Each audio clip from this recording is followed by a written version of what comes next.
Do you want more money? Go have a coffee at a 5-star hotel. To attract more money, don't start with affirmations. Start by getting some exposure to it. The magic word in today's video is exposure. Many people repeat phrases in front of the mirror, but they keep living surrounded by scarcity, and it doesn't work like that. I'm going to tell you something very specific. It's not the same to have a coffee anywhere as it is to have it in a 5-star hotel. Many times at Starbucks, it costs more than at a 5-star hotel. And no, I'm not talking about spending more. I'm talking about changing your environment. When you enter a luxury hotel, your brain registers new things. It registers things of luxury. Fresh flowers, the way they treat you, the way they serve you coffee, calmness, order, elegance, all of that sends a silent message of luxury and wealth to your mind. It tells you this exists, this is real, this is normal. Science calls it the law of exposure. That's why today's magic word is exposure. The more you surround yourself with something, the more familiar it becomes to your mind. And what is familiar stops seeming impossible. That's why changing the environment where you have coffee, for example, reprograms your mindset more. Then often making 1,000 affirmations a day.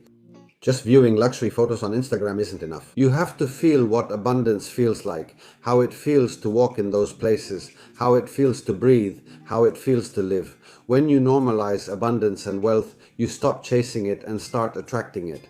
Today's question is simple. What environment are you training your mind in today? Write in the comments, I'm starting to expose myself to abundance. And commit to it. Also tell me in the comments if you're going to have coffee at a luxury hotel. Write in the comments which hotel you've been to. What's the name of the hotel? How many stars does it have? Where is it located? Write it all down so we can all experience it. Those luxury experiences shared among all of us. Psychology explains how men fall in love.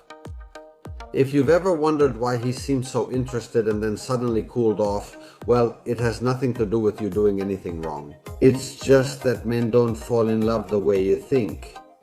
If you ever thought that men fall in love the same way women do, from the very first message, from the excitement, from love at first sight, well, let me tell you something with complete honesty. Men don't fall in love the way you think. Well, basically, it's easy to understand that men believe women think like they do. If that's not the case, then women think the same way about men. Well, for a man, love isn't an immediate impulse, it's a process. And understanding this can save you many years of suffering and confusion. It can save you years of broken expectations and emotional exhaustion. The stages of falling in love. First stage, attraction. At this stage, it's all biology, desire, curiosity, and chemistry. But be careful, attraction is not love. A man can desire you intensely and still never fall in love. Second stage, the connection. Here, everything changes. When he feels comfortable with you, when he laughs, when he lets his guard down, he starts to associate you with positive emotions. You're no longer just an attractive woman, you're a place where he feels good. Third stage, the internal evaluation. And here's where many women misunderstand things. The man asks himself, almost without realizing it, things like, for example, is my life better with this woman or without her?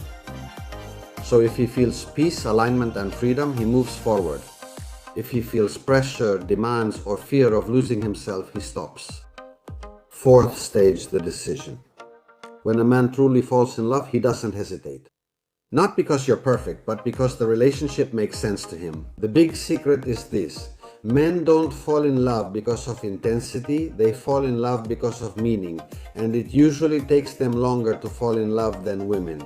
And now you tell me, write it in the comments. I stop chasing and start feeling.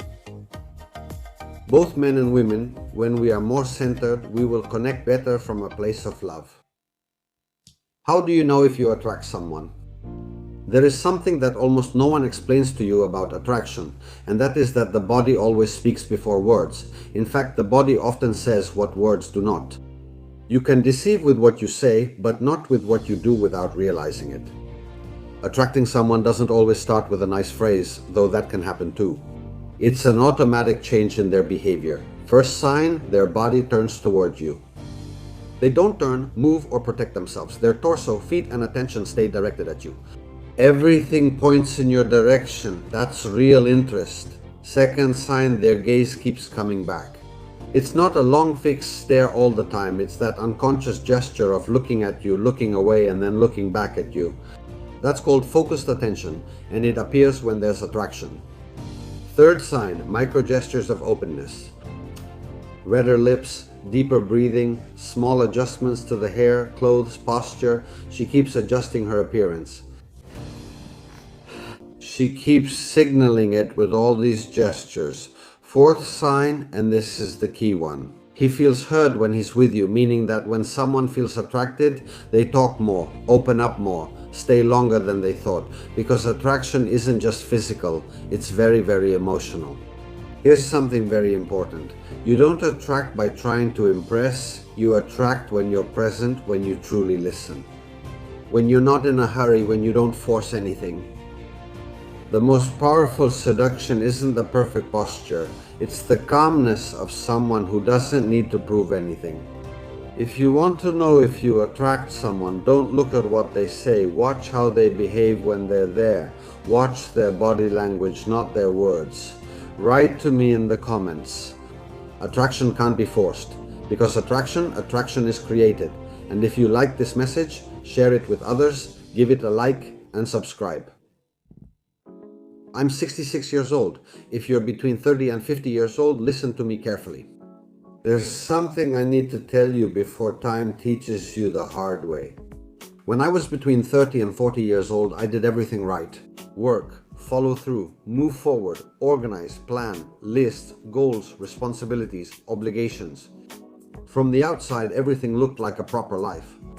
But over the years, I understood something uncomfortable. I was living on autopilot. When you do that for many years, one day you wake up, I woke up at 53, and you realize that you've built a life that doesn't quite feel like your own. Not because it's bad, but because you never stop to ask yourself vital and important questions like, did I choose this or did I just accept it? Are these programs inherited from my ancestors? Most people make mistakes not from lack of effort, but from lack of awareness.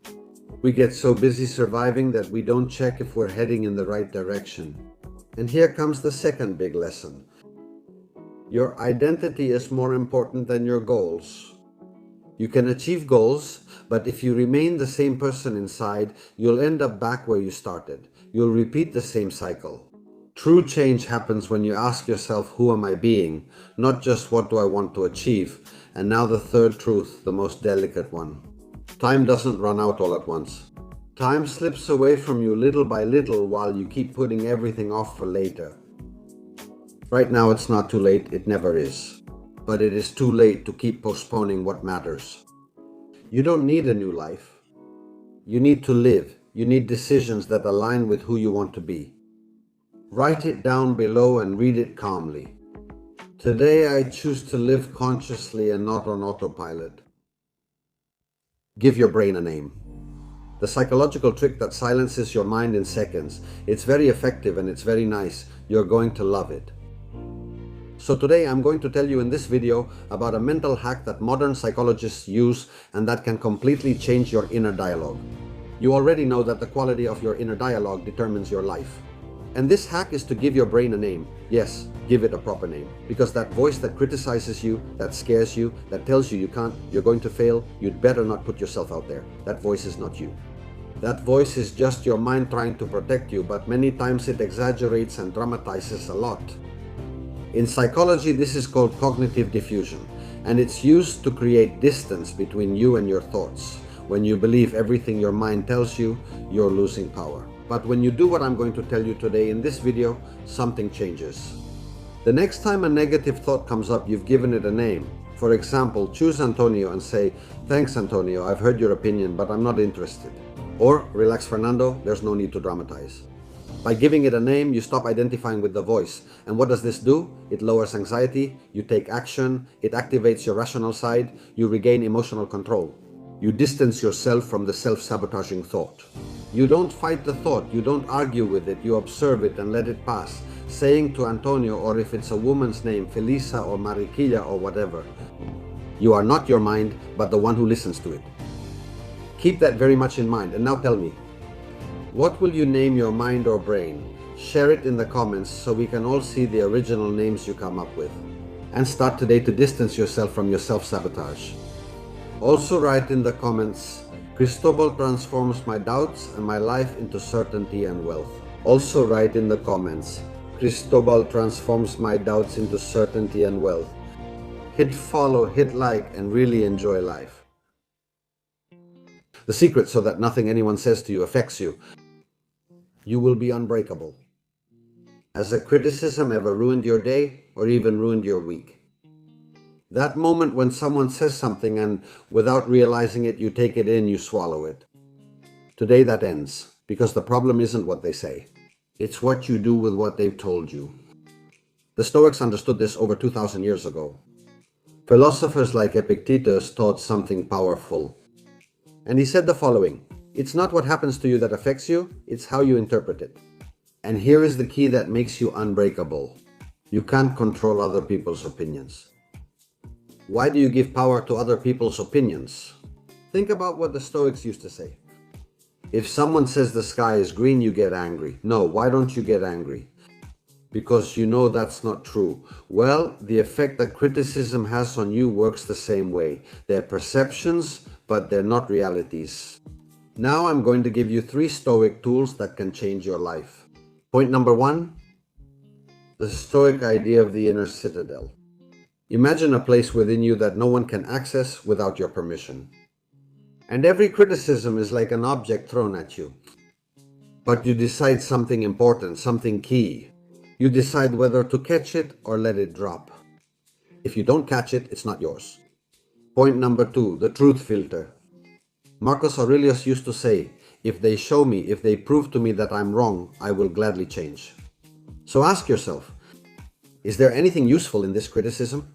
Yes, then you grow. No, then you ignore it. But you don't destroy yourself over empty opinions. And concept number 3, the silence of the wise. Not everything deserves a response. Your energy is your most valuable asset.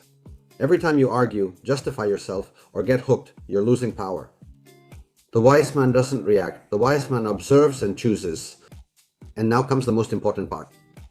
I dedicate myself to conscious wealth, to abundance. So if you want abundance, you need to protect your mind. Because every criticism that affects you brings you down to doubt, to fear, to insecurity. And from there, nothing great will be built. You can't control what people say about you, but you can decide not to let it affect you. Right below, my peace is non-negotiable. Your brain heals when you write. Science confirms it, and I'm going to give you a couple of scientific facts. Has it ever happened to you that your mind is full but not focused? You've spent an hour looking at your phone, jumping from one thing to another, starting messages you don't finish. Sometimes you have half-formed thoughts and a constant feeling of mental noise, for example, right? And then you do something simple. You grab a piece of paper and a pen, not because you know what to write, but because you need a place to put your thoughts. What happens? You write one line, then another, and something inside you begins to change. That's when it gets fascinating. When you write about what you feel, your brain literally reorganizes itself. Neuroscience studies have shown that when you write, the rational part of your brain, the prefrontal cortex, starts to communicate with the amygdala, which is the part that manages your emotions. Mainly fear, flight, and attack. It's like it's the part that blocks you a lot, right? But it's to protect you. It's as if your mind learns to talk to itself. This is very important. I'm going to repeat it for you. When you write, it's as if your mind learns to talk to itself. This has a name, which is emotional labeling. When you put what you feel into words, you reduce the emotional intensity. You don't stop feeling, but you stop drowning in what you feel. A study from Stanford University showed that writing about emotions helps the brain recover from stress. And another study in Frontiers in Psychology found that writing by hand activates more areas of the brain than typing on a phone or computer. All of this is very important because we want to have mental clarity and make better decisions and live better. That's why writing calms you down. Because it forces your mind. This is very important. It forces your mind to slow down when you're writing by hand. And when you slow down, you start to understand yourself. Now, I'll give you 3 ways to use this in a practical way. First, expressive writing. For 10 minutes, write about how you are, whether you're living the life you want and what makes you feel really good. Do it without filters, without correcting, without thinking. Just write until you run out of words. This releases what your mind has blocked for a long time. Your dreams, your desires. Second, gratitude journaling. Write down 2 or 3 things you are grateful for, but be specific. Don't write my family, I like them a lot. No, write, I'm grateful for this specific conversation that made me feel heard that I had this morning. This trains your brain to focus on what does work. And third, mental reframing. Write down a problem, then what that problem means to you, what you can learn, why you think it happened to you, and what you would do differently next time. This strengthens your ability to respond instead of reacting in an animalistic, brute way. And here's the most powerful part. Every time you write, you're changing your brain. It's not just venting, it's about reprogramming yourself. Over time, you start reacting less and understanding more. When God doesn't approve of a relationship, He sends you these 7 signs. Pay attention because all of this might make you uncomfortable, but it's also very important information that can save you and improve your life. When a relationship isn't for you, your soul knows it before your mind does. And yes, you can call it God, intuition, or biology, but the signs are there. First sign, you constantly lose your sense of peace. It's not just a bad day. This ongoing state isn't a coincidence. Neuroscience has shown that when you're in an insecure relationship, your nervous system goes into constant alert, triggering anxiety and chronic stress. Second sign, you're drifting away from yourself. You know I focus on conscious wealth and everything I teach you is to help you live better, so pay attention. You're drifting away from yourself. Before you used to grow, dream, and expand, and now you're fading. Psychology also calls this a loss of relational identity. You adapt so much that you stop being yourself. Third sign, you feel more anxious than loved. Healthy love regulates the nervous system. It doesn't disturb it. Studies on attachment show that secure relationships reduce cortisol. Toxic relationships spike cortisol. Fourth sign, you shouldn't be in that relationship. God, the universe, or your body is sending you signals. You betray your values to make it work. And here's something key. When you cross your own boundaries, your self-esteem takes a hit. Fifth, the signs repeat themselves. People, situations, conversations, the same message appears over and over again. It's not a coincidence, it's a lack of action. Sixth, you give everything and receive very little, you get crumbs. And this generates what psychology calls intermittent reinforcement, the same pattern that creates emotional addiction. Seventh, and this is the clearest and most important one, you're afraid to let go. But you feel a lot of relief when you imagine it. Fear comes from attachment, relief comes from the truth. And here is the reality that nobody wants to accept. God or life doesn't break relationships on a whim, they break them to return you to yourself. Right below, I choose relationships that give me peace, not anxiety. If you want to know more about how life works, I encourage you to read my book, Manual de Riqueza Consciente, which has simple instructions that will guarantee you live each year better than the last. Let's move forward and let's all go together, hand in hand. See you soon. How does God test you before giving you true love? God doesn't give you love when you ask for it. God gives it to you when you're ready not to destroy it. Before that, He will repeatedly test you. I'll give you the 9 keys, the 9 tests you'll face. Point number 1. First, He brings back what you thought you had already overcome. That person who broke you shows up again. Not because they've changed, but to see if you have changed. This isn't about whether you still love that person. It's about whether you already love yourself. Test number 2. Then He brings you someone nearly perfect. There's connection, chemistry, and laughter, but no soul. That's when you realize something important. Love can't be faked. You either feel it or you force it. And forcing it is also a way of losing yourself, a way of not loving yourself. Point number 3. Then comes a stage that many don't understand. Deep loneliness. You may feel stuck while others move forward, but it's not punishment, it's preparation. Because that's where you discover that you're not alone. You're learning to be with yourself. Point number 4, test number 4. Later on, the same pattern appears with a different face. Another story, another name, but the same ending. Life puts you before the mirror. Reflection. Are you choosing from your wound or your truth? If you don't break the cycle, it will keep repeating. Test number 5. And then it takes everything from you except yourself. It takes away relationships, plans, expectations, everything falls apart. Not to destroy you, but to rebuild you. Without unhealthy attachments, without masks, without needing someone to save you. Test number 6. There is also a silent test. In this case, He will give you stability, but not love. Everything seems fine on the outside, but something inside still feels empty. Because what is real doesn't just fill your schedule, it also fills your soul. Test number 7. Then comes the most uncomfortable moment, facing your own contradictions. You want love but choose someone unable to give it. You want commitment but you cling to the impossible. Then you realize this. It's not a lack of love but a lack of alignment. Test number 8. Until the key moment finally arrives, choosing yourself for the first time, saying no, even if it hurts, letting go of what's almost there, to make room for what truly is, and that decision changes everything. And test number 9, the last one. And right before true love, something unexpected arrives. Peace. If you can't find peace within, you'll seek chaos in others and the world. Real love doesn't disrupt you, it supports you. Because true love isn't begged for, it isn't chased, it isn't forced. It simply arrives, and it comes when you two are what you're looking for. At that moment, you stop seeing it as a prize and recognize it as a reflection. If this resonated with you, write in the comments. I'm ready for real love.